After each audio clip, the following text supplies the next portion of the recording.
Hello friends, welcome है literature classes में। Today is second part of modern period of English literature. इससे पहले friends हम complete कर चुके हैं 50 questions that relates to modern era of English literature. Now start करते हैं। Which of the following plays is not written by Galsworthy. ये guys, ये जो हमारे क्वेश्चंस हैं वो प्रीवियस ईयर्स क्वेश्चन है जो टीजीटी पीजीटी एग्जाम्स में रिपीट किए गए हैं हरियाणा के, और काफ़ी हेल्पफुल रहेंगे आपके स्क्रीनिंग एग्जाम के लिए। तो मेरे साथ बने रहिए, कंटिन्यू हम इस सीरीज़ को रखेंगे जब तक कि हमारा स्क्रीनिंग एग्ज़ाम नहीं हो जाता। तो लेट्स स्टार्ट करते हैं। Which of the following play is not written by Galsworthy. अब कहता कि इनमें से कौन सा प्ले ऐसा है जो गाल्सवर्दी ने लिखा है। तो ऑब्वियसली सिल्वर बॉक्स इन्होंने लिखा है। We verse also his play, joy also his play. यहाँ आता है D, option number D, a doll's house. The doll's house है वो इन्होंने नहीं लिखा है, ये हैरिक इब्सन का एक प्ले है। किसका प्ले है?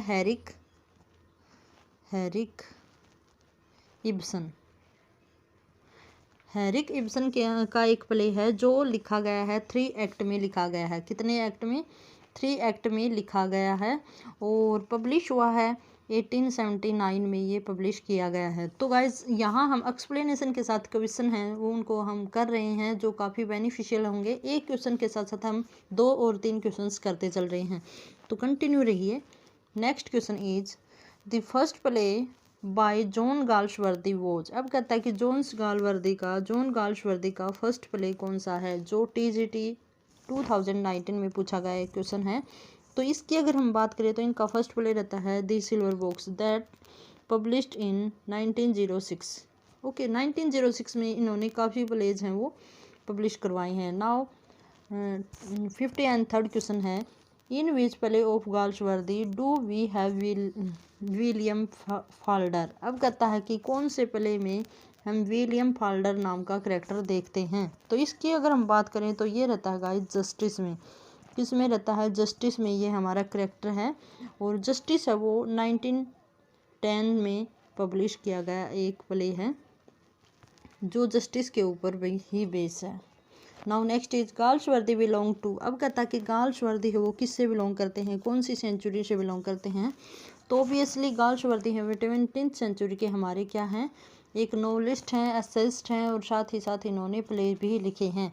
तो एक गाइज इनका वर्क रहता है critical work, essay on poetry and criticism.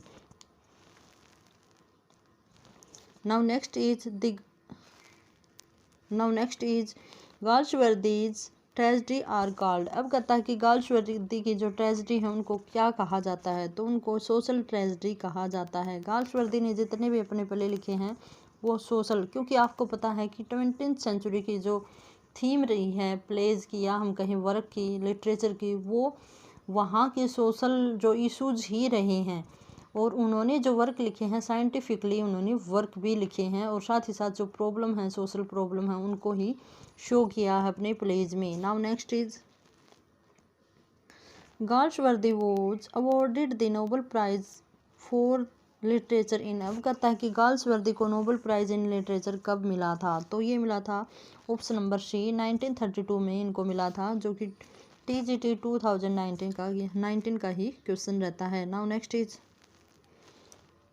Name the critic who remarks justice 1910 is a commentary upon the prison administration of that period. अब कहता है कि कौन कहता है कि ये एक कमेंट्री है, किसके ऊपर? प्रिजन एडमिनिस्ट्रेशन के ऊपर एक कमेंट्री है। तो ये क्योटेशन हो किसने दी है? अगर क्योटेशन की हम बात करते हैं तो AC बार्ड ने इसको क्योट किया है। Now next is which one of the following is not a drama by Eliot. अब कहता है कि कौन सा इनमें से एक ड्रामा नहीं है इलियट के द्वारा। तो इसकी अगर हम बात करें तो फर्स्ट ही ऑप्शन है हमारा, जो इलियट के द्वारा नहीं लिखा गया है। तो ये बात करें तो ये एक पोइम है गाइज, ये ड्रामा नहीं है, एक पोइम है, ठीक है। और जो लिखी गई है 1930 में ये पोइम है वो रोट की गई है। बाकी जो तीनों रहते हैं ये हमारे क्या रहते हैं? ड्रामा वर्क रहते हैं। Now next is who has written the book the art of T.S. Eliot. अब कहता है कि ये बुक है T.S. इलियट की, आर्ट ऑफ T.S. इलियट, ठीक है। तो ये किसने इसको रोट किया है? तो इसकी अगर हम बात करें तो ये है हेलन गार्डन ने ये इसको लिखा है। और ये गाइस क्वेश्चन रहता है हमारा पीजीटी इंग्लिश 2009 का, यही क्वेश्चन रहता है। नाउ नेक्स्ट इज, सारे क्वेश्चन हमारे प्रीवियस ईयर हैं। When was T S Eliot born? T S Eliot born कब हुए थे? 1888 में बोर्न हुए थे। साथ ही साथ अगर हम डेथ की बात करें तो 1965 में इनकी क्या हुई थी? डेथ हुई थी। और ये इंग्लिश राइटर रहते हैं। Next is the essay South Sea House has been written by. अब कहता कि साउथ सी हाउस ये एक वर्क है, एक प्ले है, वो किसने इसको रोट किया है? तो इसको रोट किया है गाइस चार्ल्स लम्ब ने। और कब किया है? 1710 में इसको रोट किया है। और अगर हम बात करें तो शूडो से इसको क्या किया है? रोट किया है। और आपको पता है चार्ल्स लम्ब का शूडो है वो क्या है? ईलिया, एशे ऑफ ईलिया। ठीक है, तो ये क्वेश्चन है, काफ़ी इंपॉर्टेंट है guys. Now next is which is the first section of T S Eliot's the wasteland? अब कहते हैं कि टी एस इलियट है, ये 1922 में क्या किया गया है? पब्लिश किया गया है। और ये 5 कैंटों में लिखा गया एक प्ले है। तो कहता है कि इसका पहला पार्ट कौन सा है? तो पहले पार्ट की अगर हम बात करें, ये क्वेश्चन गाइज पहले भी आया था और अब भी ये पीजीटी 2009 में ये क्वेश्चन आया है। तो इसका जो पहला पार्ट है वो है द ब्रियल ऑफ डेड, ये इसका पहला पार्ट है। और बाकी पार्ट्स मैंने आपको पिछले वाली क्लास में आपको बताए थे, तो आपको वो भी लर्न होना चाहिए, क्योंकि क्वेश्चन है वो ऐसे पूछ सकता है कि कौन सा पार्ट टी एस इलियट के वेस्टलैंड से नहीं है और कौन सा पार्ट वेस्टलैंड से बिलोंग करता है। और यहाँ नंबर सिस्टम में ही इन्होंने पूछ लिया कि फर्स्ट सेक्शन कौन सा है। Now next is in which critical essay did Eliot make the following statement? अब कहता है कि किस ऐसे में टी एस इलियट ने ये स्टेटमेंट दी है? The historical sense compels a man to write not merely with his own generation in his bone but with a feeling that the whole of the literature of Europe from Homer has a simultaneous existence and composes a simultaneous order। अब कहता है कि इसमें देखो जो T S Elliot है वो एक साइंटिफिक हमारे राइटर रहते हैं, उन्होंने ये कहा है कि इसमें कि एक जो राइटर होता है वो केवल अपने बारे में ही नहीं लिखता, अपने ही जनरेशन अपने ही बारे में नहीं लिखता, बल्कि वो क्या लिखता है? जो होल होमर से लेकर आज तक जो लिटरेचर हुआ है उसको भी साथ लेकर चलता है। तो इस तरह की ये डेफिनेशन है। तो ये किस से क्योट की गई है? तो obviously option number 1 is correct, traditional and individual talent से ये हमारी क्योटेशन है वो ली गई है बाय टी एस इलियट, ये रहती है। और 2019 के क्वेश्चन पेपर का ये क्वेश्चन रहता है। Now next is identify the originator and name of deconstruction is. अब कहता है कि डिकंस्ट्रक्शन है वो एक थीम दी गई है लिटरेचर में, तो ये किसने दी है? तो ऑब्वियसली जैक्यूज डेरिडा ने इस थीम को क्वेन किया है। Now next is in the family reunion by T S Eliot Harry is mentally disturbed because he. अब कहता है कि ये एक वर्क है टी एस इलियट का द फैमिली रीयूनियन, इसमें हैरी नाम का एक कैरेक्टर है जो मेंटली डिस्टर्ब रहता है। तो वो क्यों रहता है? ठीक है, ये पूछा कि जो हैरी कैरेक्टर है वो किस कारण से मेंटली डिस्टर्ब रहता है। तो इसका जो ऑप्शन नंबर 4 है वो बिल्कुल करेक्ट है, is keeping a poor health, वो बीमार रहने के कारण मेंटली डिस्टर्ब रहता है। तो कैसे भी थीम से लेकर या कहीं भी करैक्टर से लेकर क्वेश्चन से वो पूछे जा सकते हैं। जितनी ज़्यादा आप प्रैक्टिस करोगे उतना ही आपके लिए बेटर रहेगा।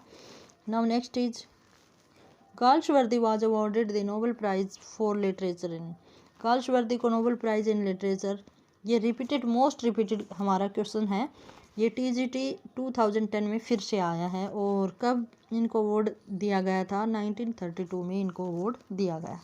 Now next is let's go then you and I when the evening is spread out against the sky like a peasant thrust upon a table the above line has have been written in। अब कहता है कि ये जो यहाँ देखो ये like से 2 लाइन कंपेयर की गई हैं।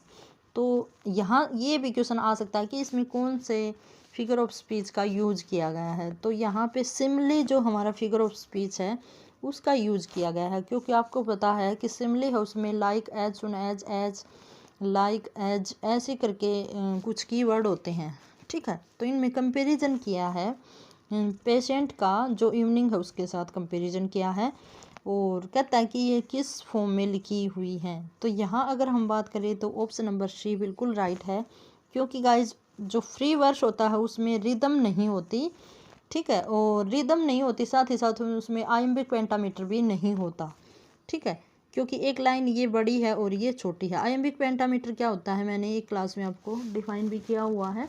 तो आइम्बिक पेंटामीटर में 10 सिलेबल होते हैं, तो इसमें तो 10 है नहीं, इसमें 10 सिलेबल हैं। अगर इन दोनों में 10 सिलेबल होता तो यहाँ पे ब्लैंक वर्स बन जाती। ब्लैंक वर्स होती है वो भी रिदम लेस हमारी ब्लैंक पोएम होती है, और लेकिन उसमें आइम्बिक पेंटामीटर होता है, लेकिन फ्री वर्स में आइम्बिक पेंटामीटर नहीं होता, ठीक है। Now next is the author's of nightingales is. अब कहता कि द ऑथर ऑफ नाइटिंगेल्स, देखो गाइज दी नाइटिंगेल अलग से एक पोइम है, नाइटिंगेल अलग से एक पोइम है, और नाइटिंगेल्स अलग से एक वर्क है, प्ले है। तो ये किसने इसको राइट डाउन किया है, तो इसकी अगर हम बात करें तो ये प्ले हमारा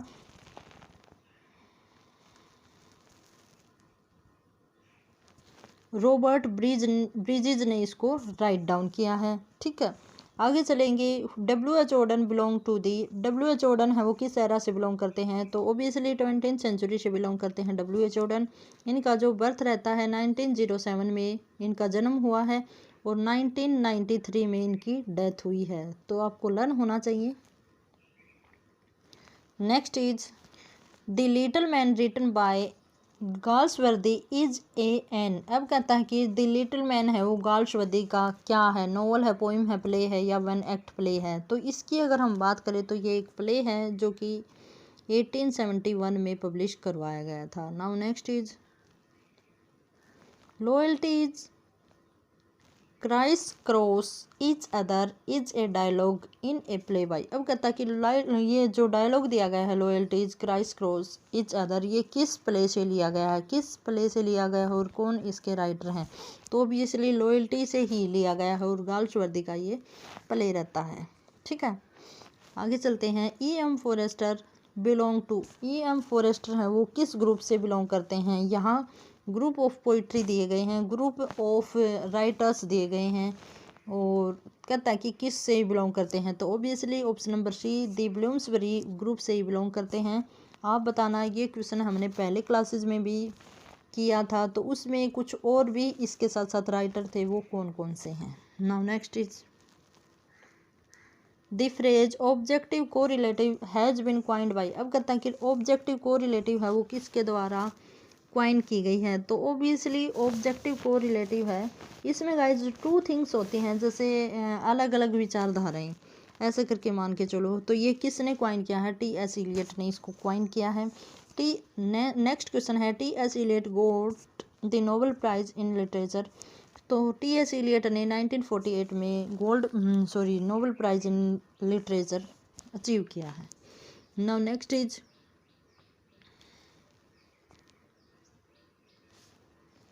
space is the main theme of the most of Galsworthy's play. अब कहता है कि गाल्सवर्दी के प्लेज की मोस्ट डोमिनेटेड थीम क्या रहती है, तो फर्टेनिटी मोस्ट इम्पोर्टेंट थीम रहती है, जिसका मीनिंग होता है भाईचारा और एक दूसरे के साथ लव अफेक्शन रखना, ठीक है। तो ये इनके प्लेज की क्या रही है, थीम रही है। Now next is the author of the essay traditional and individual talent is. अब कहता है कि ट्रेडिशनल इंडिविजुअल टैलेंट है उसका ऑथर कौन रहा है, तो ऑब्वियसली जो इसका ऑथर रहे हैं वो रहे हैं T.S. इलियट, और ये 1919 में ये प्ले है वो लिखा गया है। Now next is the Shakespearean play termed as artistic failure by T.S. Eliot is. अब कहता है कि शेक्सपियर का कौन सा प्ले ऐसा है जो आर्टिस्टिक फेल्योर कहा गया है T.S. इलियट के द्वारा, तो इसकी अगर हम बात करें तो हैमलेट को इन्होंने क्या कहा है कि हैमलेट है वो अच्छी तरह वूव इन नहीं किया गया है, कि हैमलेट में जो प्लॉट कंस्ट्रक्शन है वो इन्होंने सही नहीं बताया है। आगे चलते हैं, which of the following does not belong to the Galsworthy 3 trilogies. अब कहता है कि कौन सा प्ले ऐसा है जो गाल्सवर्दी की 3 ट्रिलॉगीज हैं उनसे बिलोंग नहीं करता?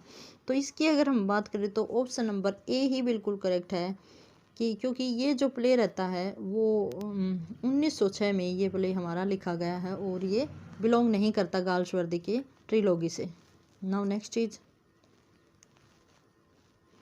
John Galsworthy was born in the year. अब कहता है कि जॉन गाल्सवर्दी है कब बोर्न हुए थे? तो ऑब्वियसली 1867 में बोर्न हुए थे और 1933 में इनकी क्या हुई थी? डेथ हुई थी। Now next is, in Galsworthy's Justice the law is what it is a majestic edifice sheltering all as each stone of which rest on another has been said by। अब कहता है कि क्वेटेशन है वो गाल्सवर्दी की किस प्ले से ली गई है?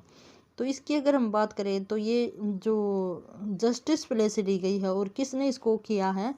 तो जज के द्वारा इसको क्योट किया है। नाउ नेक्स्ट इज, काफ़ी इम्पोर्टेंट क्वेश्चन है गाइस, इसकी आप 1 से 2 आप ज़रूर रीडिंग लीजिएगा और इम्पोर्टेंट क्वेश्चंस को नोट करते चलिए ताकि आपके नोट्स भी तैयार हो सके, उसमें आपका टाइम भी बचेगा और आप जल्दी से रिवीजन भी कर पाएंगे। Now next is, complete the sentence justice shows problem of. अब कहता है जस्टिस है उसमें किस प्रॉब्लम को शो किया गया है?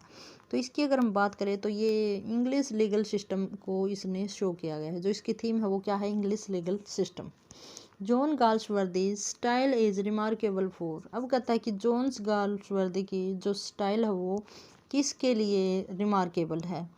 तो इसकी अगर हम बात करें तो तीनों ही ऑप्शन ऊपर वाले करेक्ट हैं।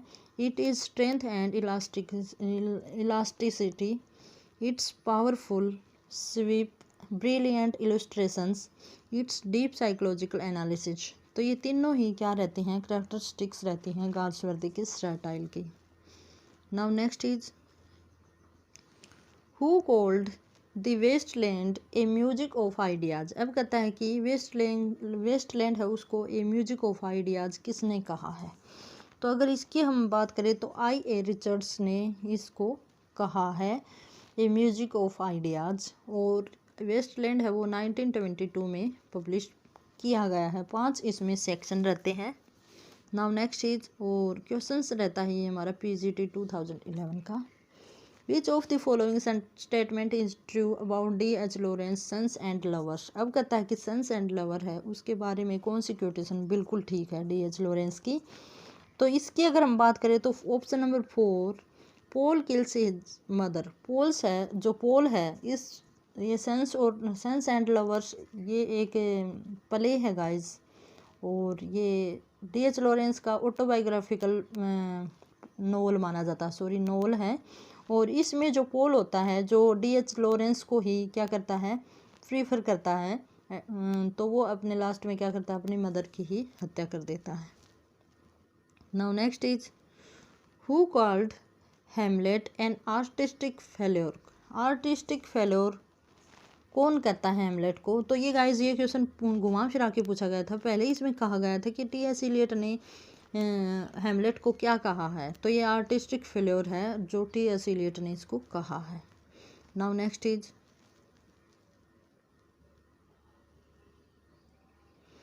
The essential Shakespeare is a work by. अब कहता है कि एसेंशियल शेक्सपियर है वो किसका वर्क है? तो ओबियसली ये जो हमारा वर्क रहता है वो है J. डोवर विल्सन का वर्क है और ये शेक्सपियर के ऊपर ही बेस्ड है। Now next is, complete the sentence Galsworthy's play Strife deals with the subject of. अब कहता है कि स्ट्राइफ है वो किससे डील करता है? तो स्ट्राइफ है गाइज वो हमारा अगर हम बात करें तो लेबर डिस्प्यूट्स को ही शो करता है, क्योंकि इसमें जो कैपिटलिस्ट हैं और लेबर क्लास है उसके बीच के स्ट्राइफ को दिखाया है, उनके जो कन्फ्लिक्ट है उनको दिखाया है। Now next is, who has written Jacqueline among the following writers. अब कहता है जैकलिन एक प्ले है जो किसने लिखा है? तो इसकी अगर हम बात करें तो गाल्सवर्दी ने इसको लिखा है। नेक्स्ट है, in which year was Justice published. अब कहता है कि जस्टिस है वो किस ईयर में पब्लिश किया है? तो ऑब्वियसली 1910 में ये पब्लिश किया गया और इसकी जो थीम है वो भी justice he. Now next is, in which year Galsworthy refused the offer of A knighthood. अब कहता है कि किस ईयर में गाल्सवर्दी है वो रिफ्यूज़ करता है जो नाइटहुड का ऑफर, नाइटहुड की जो उपाधि होती है, टाइटल होता है, उसको लेने से मना कर देता है। तो ये करता है 1919 में, ये मना कर देता है। Now next is when was John Galsworthy awarded the Nobel prize for literature. देखो गाइज, मोस्ट इम्पोर्टेंट हमारा ये क्वेश्चन रहता है और मोस्ट रिपीटेड है। ये TGT 2013 में फिर से ये रिपीट किया गया है और इसका आंसर होगा 1932। शायद आपको लर्न भी हो गया होगा। Now next is in the gap. अब कहता है कि गैप हमें फिल करना है। The title of the play justice is. अब कहता है कि जो जस्टिस टाइटल है वो क्या है, तो ये क्या है, आयरोनिकल है। ठीक है, आयरनी, यहाँ जो हमारी लीगल, इंग्लैंड की लीगल व्यवस्था है उसके ऊपर एक आयरनी की गई है। Now next is fill in the gap. Galsworthy's famous play The Silver Box deals with space. अब कहता है कि गाल्सवर्दी का सिल्वर बॉक्स है वो किससे रिलेट करता है, तो ऑब्वियसली जो ये सिल्वर बॉक्स है वो इनइक्वलिटी ऑफ जस्टिस को शो करता है। ठीक है, नहीं गाइज, इसका हो सकता है, इसमें कन्फ्यूजन है। इसका आंसर होगा the inequality of money division. ठीक है, ये इसका आंसर होगा। Now next is who asked how many childrens had Lady Macbeth. अब कहता है कि जो मैकबेथ पहले है उसमें लेडी मैकबेथ है उसके कितने बच्चे हैं, ये किसने क्योट किया है। तो इसकी अगर हम बात करें तो एल्सी नाइट ने इसको क्योट किया है। पूछा है कि ऐसे करके दिखा रखा है कि भाई लेडी मैकबेथ के इतने बच्चे हैं, ये उन्होंने शो नहीं किया है। तो ये इसने क्वेश्चन पूछा है कि कितने बच्चे हैं लेडी मैकबेथ के। आगे चलेंगे।